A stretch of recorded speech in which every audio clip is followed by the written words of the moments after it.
Finally আজকে তোমাদেরকে আমি বলবো কেন আমি গেছিলাম তারাপীঠ। তো সকাল সকাল রেডি হয়ে গেছি লাল পাড় সাদা শাড়ি পরে, আর পুজো দিতে গেছি লাল পাড় সাদা শাড়ি পরা তো মাস্ট। তারপর বেরিয়ে গেলাম সোজা পুজো দেওয়ার জন্য। আর তোমরা কি জানো আজকে যে আমি শাড়িটা পরেছি সেটা অনেক বছর পুরনো। এটা হচ্ছে আমার ঠাকুমার শাড়ি, ভীষণ পছন্দ, তাই জন্য ঠাকুমার কাছ থেকে আমি নিয়ে নিয়েছি। ভেবেছিলাম আজকে শুক্রবার, তাই জন্য একেবারেই ভিড় থাকবে না, কিন্তু আমার ধারণা পুরো ভুল। ওখানে গিয়ে দেখছি প্রচুর ভিড়। আর যারা যারা শিবের মাথায় জল ঢালতে গেছিল তারা মাকে দর্শন করে একবার মাকে পুজো দিয়ে তারপর বাড়ি ফিরছিল, তাই জন্য আরো ভিড়টা বেশি ছিল। তো আমরা ওখানে গিয়ে মিষ্টি কিনে নিলাম, আর আমাদের পুরোহিত রেডি করে। তো পুরোহিতের সাথে কথা বলে, পুরোহিত যেভাবে বলে সেইভাবেই আমরা সবকিছু করেছি। আর যেহেতু বারবার বৃষ্টি হচ্ছিল, তাই জন্য ওয়েদারটা ভীষণ অস্বস্তিকর ছিল। আর গিয়েই দেখি সবাই কি সুন্দর কীর্তন করছে, আর লাল জবা ফুল মালা, পদ্ম ফুলের মালাতে যেন দৃশ্যটা অপূরূপ সুন্দর লাগছে। মনে হচ্ছে চার সাইডে যেন মা ঘুরেই বেড়াচ্ছে নিজে স্বয়ং। তো আমরা ফুলের মালা, মিষ্টি, ধূপকাঠি সমস্ত কিছু কিনে চলে গেলাম মন্দিরের দিকে। তার আগে ছিল আমাদের একটা মেন কাজ, সেটার জন্য একটু ওয়েট করতে হবে। তো মায়ের কাছে গিয়ে তো দেখি বিশাল বড় একটা লাইন। তো পুরোহিত যেহেতু ছিল, তো সেই পুরোহিতে আমাদের পুরোটাই হেল্প করেছে।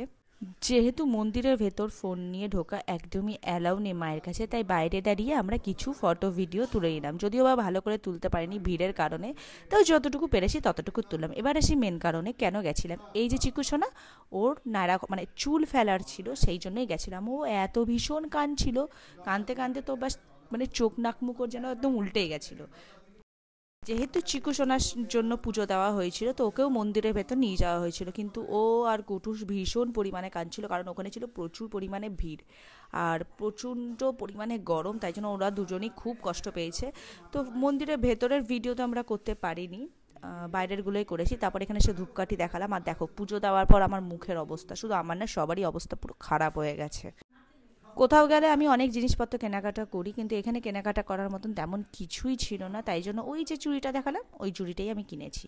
আর কুটুস দেখো কেটে কেটে পুরো মুখ চোখ প্রায় ফুলিয়ে দিয়েছে। তারপর এখানে ধূপকাঠি দেখিয়ে আমরা প্রণাম করলাম, দিয়ে আবার হোটেলের দিকে চলে আসলাম। তারপর আমি শাড়িটাকে চেঞ্জ করে আবার কালকের ড্রেসটাই পরে নিয়েছিলাম।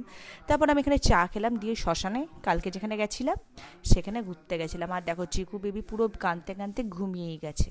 তো যেহেতু বৃষ্টি পড়ছিল, আমি ওখানে দাঁড়িয়ে কিছু ফটো ভিডিও করলাম। আর চার সাইডে পুরো মায়ের এত সুন্দর সুন্দর মূর্তি ছিল যে আমি ভাবছিলাম কোনটা ছেড়ে কোনটার ফটো তুলবো।